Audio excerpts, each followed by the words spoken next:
E mentre l'Italia si prepara a riaprire, un comune nel Casertano chiude tutto e viene dichiarato zona rossa. Giulia Palmieri.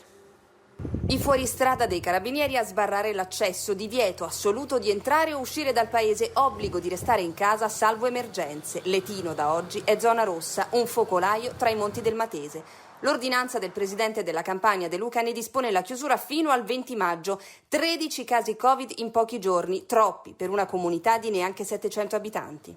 La popolazione è maggiormente anziana e quindi proprio per questo abbiamo deciso di intervenire. Tutelare i più fragili, fotografare la situazione del contagio, evitare che il virus arrivasse ai paesi limitrofi. Per questo l'amministrazione ha avviato una campagna di screening sierologico sulla popolazione. È così che sono stati scoperti quasi tutti i casi. I tamponi poi li hanno confermati. Questo ha fatto emergere la situazione. Le persone di Letino che sono risultate positive sono del tutto asintomatiche. Né raffreddore, tosse, affanno o febbre, tutti pazienti completamente asintomatici e loro malgrado veicolo di contagio ancora più insidioso. Il virus ha circolato silente, ha spiegato il direttore della ASL di Caserta, per questo andava scongiurato il peggio.